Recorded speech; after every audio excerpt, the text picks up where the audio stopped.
A major WWE name is seen as a breakaway star. Jey Uso versus Logan Paul future plans have been revealed, and we've got the backstage reason for WWE's recent releases. Stay tuned for all the deets. So somebody apparently has been making some very big waves within WWE recently, and according to the Wrestling Observer newsletter, it's Io Sky, who is now being considered as a breakaway star by those high up in WWE. One person high up within the company apparently told the Observer that he's seen praise for a ridiculously great work rate and for the fact that everyone loves working with her, and continued to say that because of this, nobody in the company has a problem with making her look good in the ring or designing a match that aims to make her shine specifically. And that's, I think we've seen that a lot on TV for the past few months. The fact that she beat Rhea Ripley for that women's world title. She went into that triple threat match at WrestleMania, maybe in many people's minds as the underdog. People were not expecting her to be the one that left with the title. She goes over. She has a great showing in that match. It's maybe one of the best women's matches in WWE history. I've seen a lot of people say it is. And she is the focus of that match. Yeah. She is, as it says there, the match was designed to make her look good. And it has been that way on TV. Literally, she is maybe one of the best talents WWE has. And it's finally, they're recognizing that. Yeah, it's sort of her time now. And I think that it's just work rate. She's just an absolute machine. So I think just more.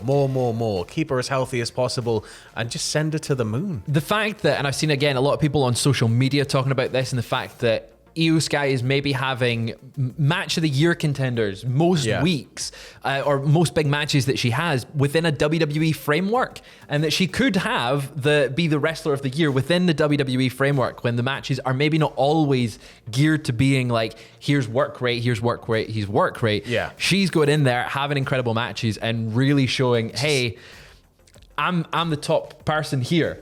She's sort of like changing perception, I guess, in that regard a little bit.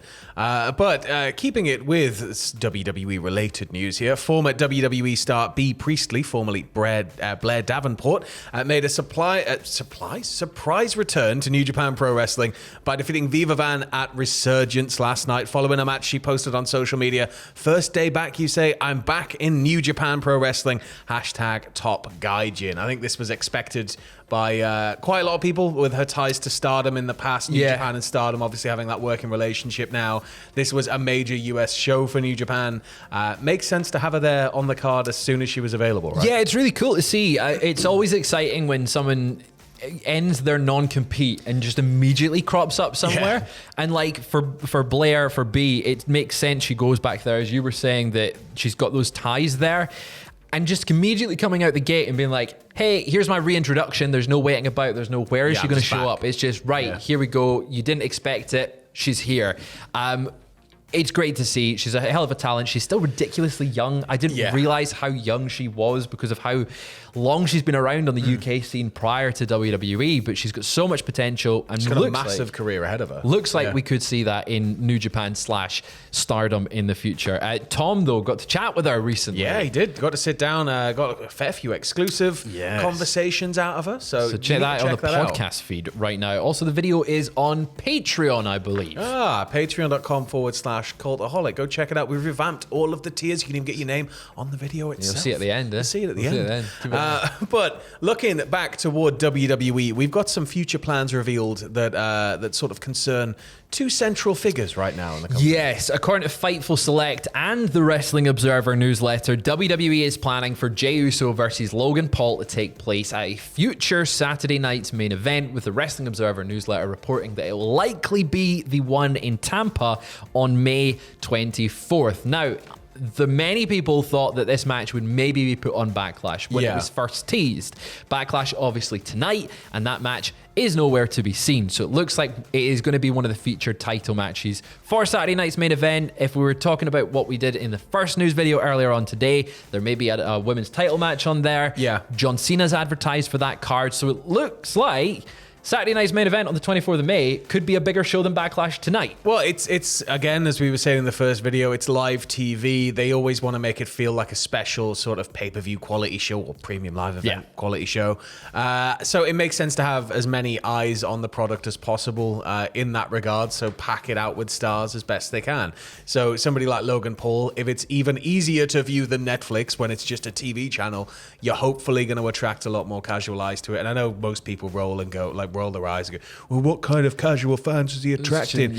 Well, it's Logan Paul. He's going to attract people. He will. And this match, I know a lot of people aren't too excited There's for a it. reason that he's under contract, guys. Come on. Maybe people aren't too excited for it, and maybe that's why it's been chosen to go on Saturday night's main event, because it can be a good opener. The heat involved in it, and just in terms of what they can do in the ring, will maybe get that crowd awake to kick off the night. Whereas on Backlash, they didn't really need it because you've got some strong matches on there already. Yeah, they like to keep the pay-per-views as svelte as possible now as well. So it just feels like by just adding more and more, it sort of goes against the recent in-out ethos of WWE. Yeah, for sure. But keeping it with WWE here, we've got some news surrounding the recent spate of releases. This is from the Wrestling Observer newsletter, who reported that the final call for last week's WWE releases came from Triple H himself. However, it's unknown if he was told by higher-ups if he had to release a certain amount of talent, or if it was a dollar amount that he had to cut, or if it was just at his discretion.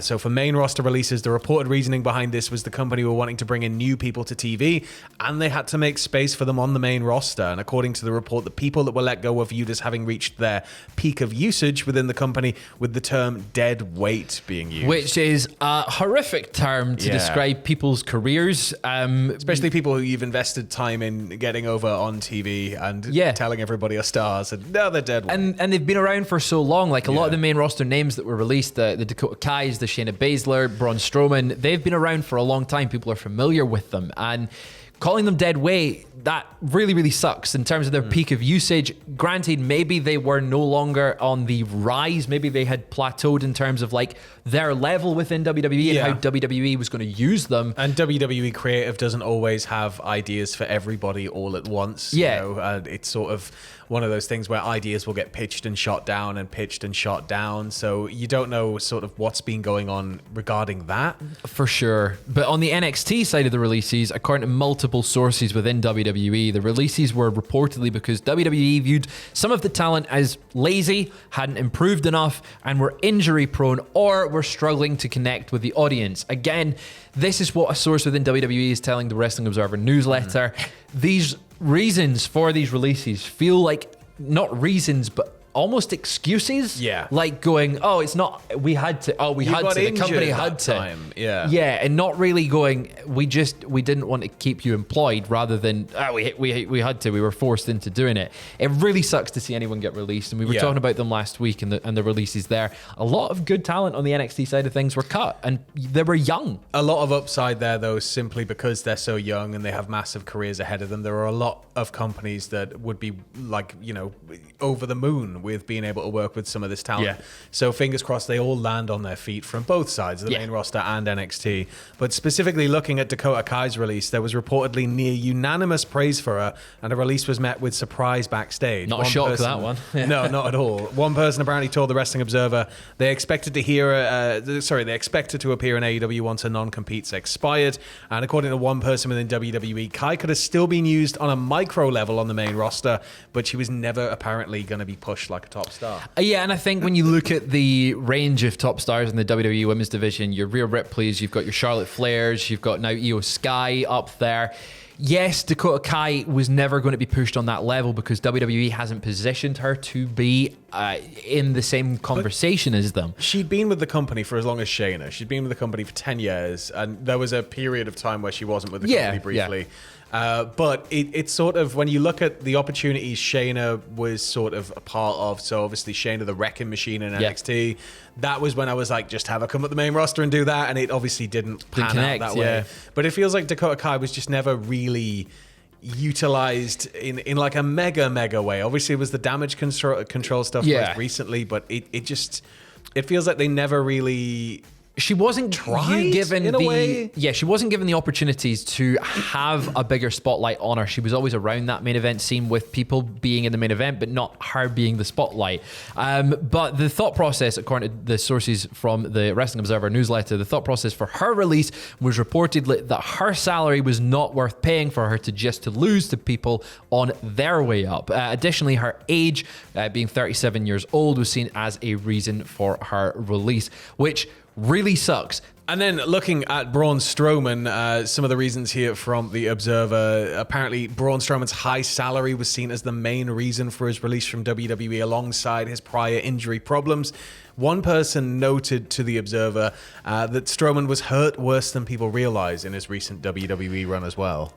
I think we realized the man looked like he was moving and was in pain. He'd clearly been through the wars, and it was getting a little bit concerning. But at the same time, it was nice to see Braun sort of take it in stride, get on his jet ski, and hopefully in time, once he's healed, once he's ready, he could come back. He's an absolute machine. Like, obviously, maybe not to WWE, but he'll be a benefit in any other company he winds up in, because there's very few people his size, right? Bring back control your narrative. You've just got to have the right way to use him, and it's perfect. That's all you need. Bring him in, let him put someone over.